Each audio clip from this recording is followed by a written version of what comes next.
હાય aspirant, કેમ છો? Welcome to my video. CC 2024નો પીવાયક્યુનો સોલ્યુશન લઈને આવી છું. ક્વેશ્ચન છે કંઈક આ રીતે, જે રિઝનિંગનો છે. 6 છોકરીઓ પી, ક્યુ, આર, એસ, ટી અને યુના ગુણોની સરખામણી કરવામાં આવે છે.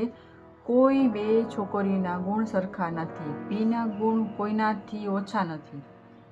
યુ અને આરના ગુણ અને એસ અને ટી કરતાં વધુ છે, પરંતુ ક્યુ કરતાં ઓછા છે. યુ અને આરના ગુણ અનુક્રમે 300 અને 400 છે. કેટલી છોકરીના ગુણ છે 300 કરતાં ઓછા છે? હવે અહીંયા જોઈ શકો છો તમે કે અહીંયા 6 છોકરીઓ આપેલી છે અને પીના ગુણ કોઈનાથી ઓછા નથી, એટલે મતલબ પીના ગુણ સૌથી વધુ હશે. એટલે પીને આપણે ઉપર લખી દઈએ. પછી શું કહે છે કે યુ અને આરના ગુણ એસ અને ટી કરતાં વધુ છે. એસ અને ટી કરતાં વધુ છે. કોના ગુણ? યુ અને આરના. યુ અને આરના. પરંતુ ક્યુ કરતાં ઓછા છે. કોના? યુ અને આરના. ક્યુ કરતાં તો ઓછા છે, એટલે ક્યુ આની ઉપર આવશે.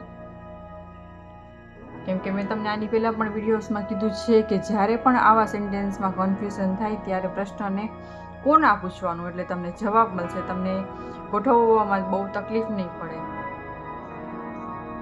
હવે કહે છે કે યુ અને આરના ગુણ અનુક્રમે પાછે 300 અને પછી 400. કેટલી છોકરીના ગુણ 300 કરતાં ઓછા છે? હવે આમાં તમે જુઓ તો પીના તો આપણે કીધા જ છે કે સૌથી વધારે ઉપર જ છે. એ સૌથી અહીંયા કહી જ દીધું છે કે પીના ગુણ કોઈથી ઓછા જ નથી, એટલે કે એનો મતલબ કે સૌથી વધારે પીના જ હશે. પછી આવશે ક્યુ, પછી આવશે યુ આર, જે 300 અને 400 છે, અને એસ ને ટી. અહીંયા માની લઈએ કે યુ છે એના 300 છે અને આર છે એના 400 છે. તો શું પૂછ્યું છે કે કેટલી છોકરીના ગુણ છે જે 300 કરતાં ઓછા છે, એટલે કે 300 કરતાં ઓછા છે. તો સ્વાભાવિક વાત છે, અહીંયા 300 છે એ યુના છે અને આર છે એ 400 છે. એનાથી નીચે કોણ છે? તો કે એસ ને ટી. એટલે મતલબ બે છોકરીના ગુણ છે. અહીંયા ઉપર જતા તો ગુણ વધતા જશે, કેમ કે પીના ગુણ છે એ કોઈથી ઓછા જ નથી અને નીચે જતા ઘટતા જશે.